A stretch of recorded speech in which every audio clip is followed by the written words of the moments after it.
Marie-Michèle Bourrin, notre pédopsychiatre. Ça va, Marie-Michèle? Oui, très Vous bien. avez vu ces belles initiatives? Il se passe plein de trucs en Nouvelle-Aquitaine. Oui, et des expériences fort intéressantes autour de tout ce qui est éducatif et apprentissage. Et ce qui était intéressant, c'est de constater qu'on peut le faire d'une façon extrêmement nouvelle, en ayant 2 classes simplement, sans avoir des classes ordinaires. Autour de l'initiative quand même des enseignants, il faut signaler là que c'est l'originalité et la passion la porosité. des enseignants. La passion. De la même façon, vous parliez des zoos, et ce qui est intéressant, c'est de rencontrer quelqu'un qui est passionné par son métier. C'est ça dont les jeunes ont besoin. Ils ont besoin de rencontrer des gens qui sont des passionnés de la vie et qui font leur métier, non pas simplement parce qu'ils ont besoin de travailler, mais parce que ça leur apporte une satisfaction au niveau de ce qu'ils sont. Et comme vous êtes passionné et que je suis un grand enfant, moi, j'adore vous écouter, voyez-vous. Ouais. Les enfants précoces, justement. Alors, c'est un sujet qui fait beaucoup parler, Marie-Michèle. Oui, c'est un sujet relativement complexe parce qu'on découvre aujourd'hui qu'il y a peut-être davantage d'enfants ce qu'on dit à haut potentiel. En fait, ils ne sont pas complètement à haut potentiel.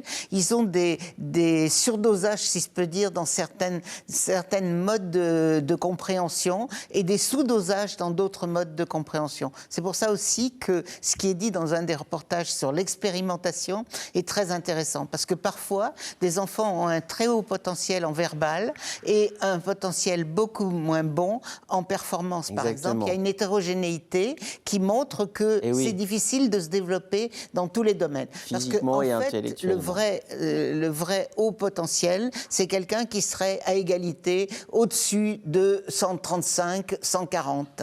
Dans tous les domaines. Alors, justement, pour y comprendre un petit peu, mieux qui sont les enfants précoces, ce qu'est un enfant précoce, voyez ce qui suit. On se retrouve bien sûr tout de suite après avec Marie-Michèle pour répondre à toutes les questions qui sont les vôtres. Maman, papa, je m'ennuie à l'école. Vous entendez souvent cette phrase? Eh bien, dites-vous que soit votre enfant est malin et a compris que l'école et vous, ça faisait 2, voire même plus, soit il est atypique. Et oui, c'est comme ça que l'on appelle les enfants à haut potentiel. On dit également enfant précoce ou même petit zèbre. Ça évite ainsi de coller une étiquette pas toujours adaptée à la personnalité de l'enfant. Oh, mon enfant est donc surdoué? Peut-être bien que oui, peut-être bien que non. Les enfants à haut potentiel ne le sont pas tous. Mais alors, qu'est-ce qui change? Eh bien, l'enfant précoce réfléchit ou agit différemment de ses petits camarades. L'ennui à l'école est un symptôme fort, mais le manque de concentration l'est aussi. Il peut faire preuve d'une grande lucidité sur des sujets comme la mort, d'un perfectionnisme qui frise l'obsession, avoir un sens de la justice acéré et une hypersensibilité difficile à gérer. Avec tout ça, pas facile de suivre l'enseignement classique. D'ailleurs, un enfant sur 3 à haut potentiel rencontre des difficultés dans sa scolarité. Et le QI dans tout ça? En France, un enfant est communément considéré comme précoce quand son QI est égal ou supérieur à 130. Sur cette base, l'Organisation mondiale de la santé estime ainsi à 2,3% le taux d'enfants intellectuellement précoces scolarisés en France. Ce qui représente quand même 200 000 enfants ou 200 000 petits zèbres, comme vous voulez. Alors je voudrais qu'on revienne sur un point.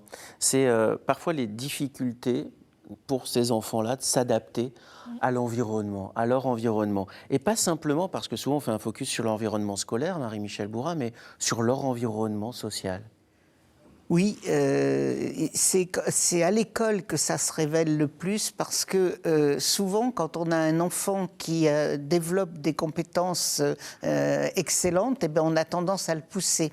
C'est-à-dire qu'effectivement, ils ont des raisonnements sur la mort, mais parce qu'on en discute avec eux. On s'aperçoit que ces enfants ont des pensées, ont des modes de fonctionnement, donc on va les suréduquer. Et il faut toujours faire attention à ce que quand on parle d'un enfant à haut potentiel, c'est pas un enfant suréduqué ou un enfant auquel on a apporté une somme de connaissances. Oui. Tous les parents veulent que leur enfant réussisse et bien donc sûr. On a tendance à suréduquer. Donc ça, c'est le premier point. Il faut faire très attention à ça.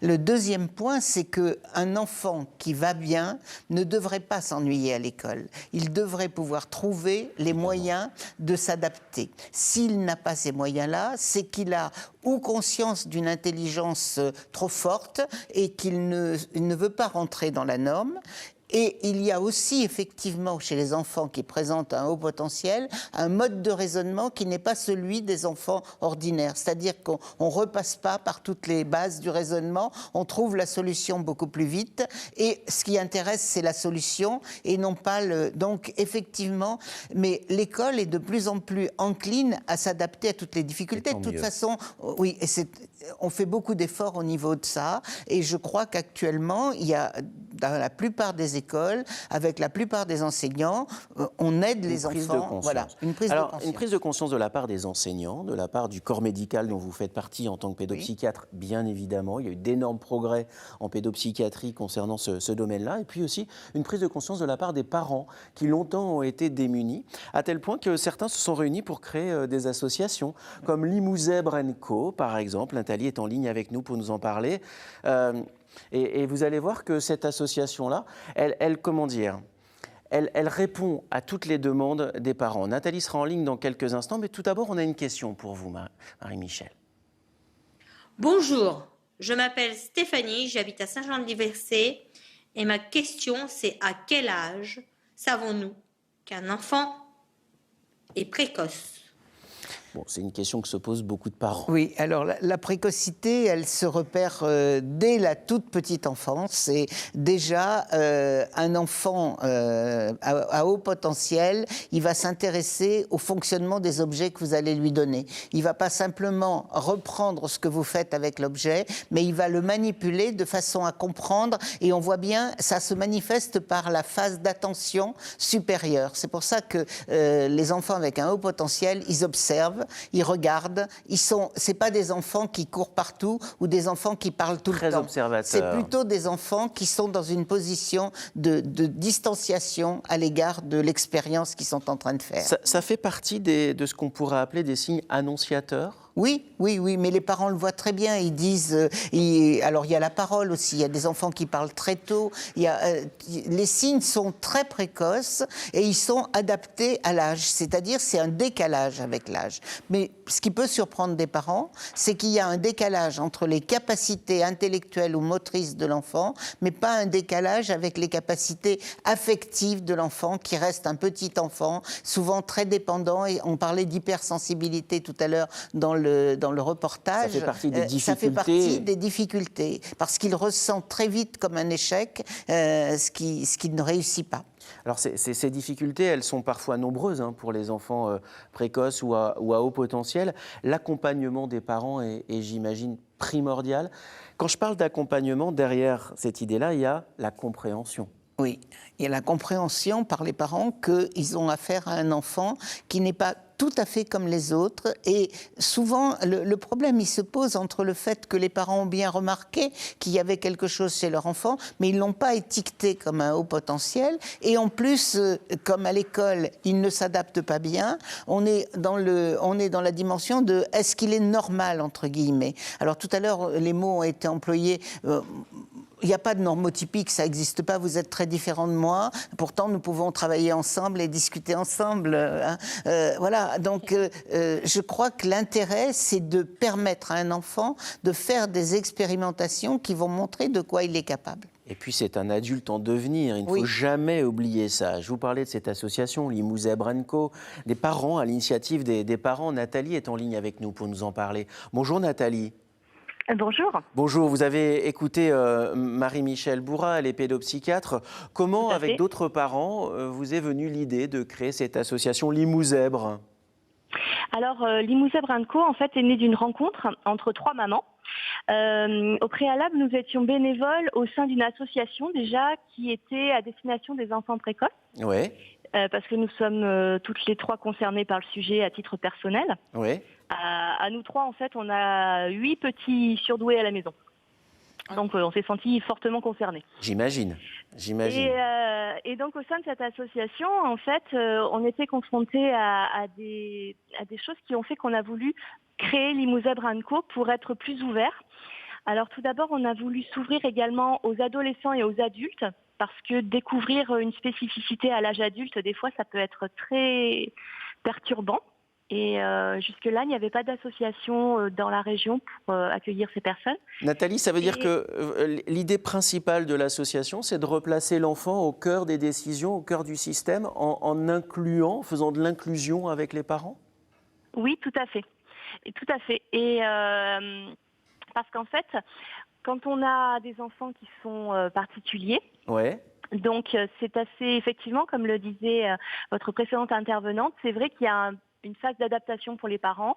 On essaye de comprendre, on essaye de comprendre cet enfant et également de mettre en place des adaptations qui pourront l'aider à s'intégrer au mieux, notamment au niveau de l'école. Souvent, l'intégration à l'école, c'est un moment très difficile pour l'enfant parce qu'il est très souvent en décalage par rapport aux enfants de son âge. Alors justement, Nathalie, je voudrais la réaction de Marie-Michel Bourrat, c'est notre pédopsychiatre, parce que je suis certain que vous êtes touchée par le fait que les parents s'approprient finalement le positionnement de leurs enfants. Oui, mais ça ne peut pas être autrement puisqu'ils sentent leur enfant en difficulté et que l'école est le lieu dans lequel se fait l'articulation entre la famille et la société. C'est vrai. Pour l'enfant, c'est le lieu dans lequel il faut qu'il adapte son modèle sociétal à la dimension, son modèle familial, pardon, à la dimension sociétale. Donc, c'est vraiment le lieu dans lequel les choses se clivent.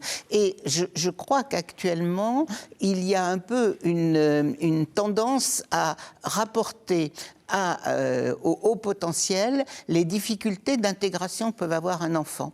Et je crois que ça, c'est pas forcément une liaison obligatoire. C'est pas parce qu'on a un haut potentiel qu'on va forcément ne pas s'intégrer à l'école telle qu'elle est. Alors, je pense par exemple à des tas d'expériences qui sont faites dans certaines écoles où les enfants avec un haut potentiel, on leur demande de faire des choses un peu différentes des autres. Par exemple, de construire des projets, supérieurs à ceux des autres. Oui, mais pas dans le domaine de la supériorité, de construire des projets, de travailler ensemble. La consigne qui est mise, c'est de travailler ensemble parce qu'un enfant qui a un haut potentiel, il a tendance à être individualiste, à avoir son mode de raisonnement et à ne pas voir celui de l'autre. Donc, construire un projet ensemble, c'est s'approprier la pensée de l'autre, accepter la pensée de l'autre et après être capable d'expliciter le projet, mener le projet jusqu'au bout, mais aussi être capable de le présenter, aussi bien à des adultes qu'à d'autres enfants plus jeunes souvent. C'est une forme de reconnaissance là aussi. Il y a plein de projets qui sont comme ça à l'intérieur des classes, il y a plein de domaines. Alors c'est vrai que c'est pas partout, mais je crois que assimiler au potentiel à mauvaise intégration scolaire, c'est quelque chose qui ne rend pas service à personne. Par contre, l'école doit s'adapter aux particularités des enfants pour permettre de vivre ensemble. C'est une belle phrase, une belle conclusion. Nathalie, on souhaite longue vie à Limousin Co. Merci beaucoup. Et puis vous viendrez sur ce plateau nous présenter de manière plus développée cette association pour le rôle des parents parce que c'est important. On voulait absolument mettre un coup de projecteur sur cette nouvelle association. Zèbre est le mot employé. Longue vie à Limousin Co, Nathalie. Je vous remercie. Et on salue évidemment tous les membres. Bon courage, vous dit Marie-Michel Bourrat. Vivre à son rythme, se développer comme il le faut. Vous en savez plus sur les enfants précoces, les enfants à haut potentiel. J'aurais, Marie-Michel, on a parlé de beaucoup de choses depuis le début de cette émission. Mais vous présentez une initiative de la commune d'Oradour-sur-Ver. Là-bas, en fait, quand vous disiez que l'école doit s'adapter, eh bien l'école s'est adaptée. Puisque, en fait, les enfants peuvent à peu près bouger comme ils l'entendent. Le principal est, évidemment, l'apprentissage. Mais vous allez voir que ça se passe un peu autrement par rapport aux autres écoles. Ce très grand bâtiment abrite les 4 classes de l'école d'Oradour-sur-Ver. 4 classes très particulières depuis la dernière rentrée scolaire. Il y a des tabourets, des chaises, des galettes et des ballons. Les tabourets sont pour jouer, pour gigoter, même les ballons. Les chaises, c'est pour s'asseoir. Dans ces classes, pour s'asseoir, il y a donc des chaises très classiques, mais pas que. On leur propose soit de s'isoler dans un coin, soit de s'asseoir sur des tabourets qui leur permettent de bouger, qui leur permettent des tabourets, des ballons, enfin plein de différentes assises qui leur permettent de concentrer leurs efforts, non pas sur leur posture, mais sur le travail qu'ils sont en train d'accomplir. À l'école d'Oradour-sur-Ver, c'est donc l'ergonomie qui est au service de la pédagogie. Et à en croire les enseignantes, les résultats sont là. Cette expérience d'origine anglo-saxonne favoriserait la concentration et l'autonomie. Au Canada, il y a des ergothérapeutes dans les écoles et c'est eux qui mettent en place le matériel pour que ce soit le plus adapté à leur morphologie. Alors nous, on n'a pas d'ergothérapeute à l'école. Donc c'est vous. Donc c'est nous. Mais on se renseigne, on lit beaucoup, on ne fait pas ça n'importe comment. Il y a des règles à respecter, des règles de posture, des règles de temps d'assise et on respecte bien ce temps et ces règles d'assise.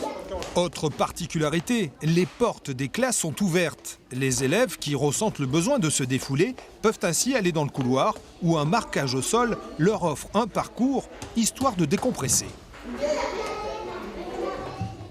C'est plutôt une initiative originale. Qu'en pensez, Marie-Michel Bourrat, vous qui êtes pédopsychiatre? Alors, c'est intéressant dans la mesure où ça essaye de s'adapter aux difficultés de l'enfant et où, en plus, les enseignants ont une théorisation derrière. C'est-à-dire qu'ils sont allés chercher une expérience canadienne, ils sont allés chercher des références et donc, ils ont imprégné leur pédagogie d'une nouvelle... et ils construisent les choses comme ça. Mais ça ne peut pas devenir une méthode éducative. Ça ne peut pas devenir... Toutes les écoles ne peuvent pas se transformer comme ça, sinon on perdra tout le bénéfice. Et on constate que c'est toujours comme ça dans l'éducation nationale. Tant qu'on est au niveau de l'expérimentation, ça marche très bien. Et dès qu'on est au niveau de la généralisation, ça ne marche plus.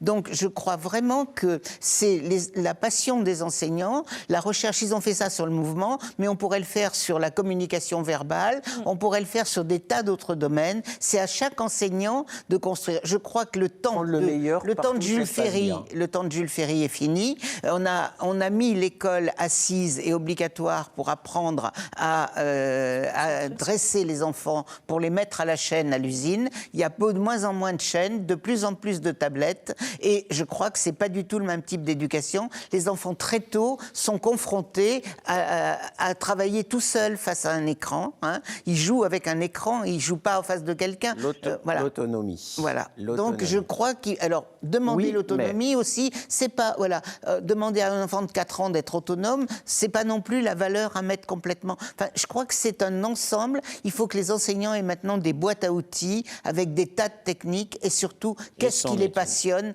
dans la transmission du savoir. Merci beaucoup. Voilà. Merci Marie-Michel.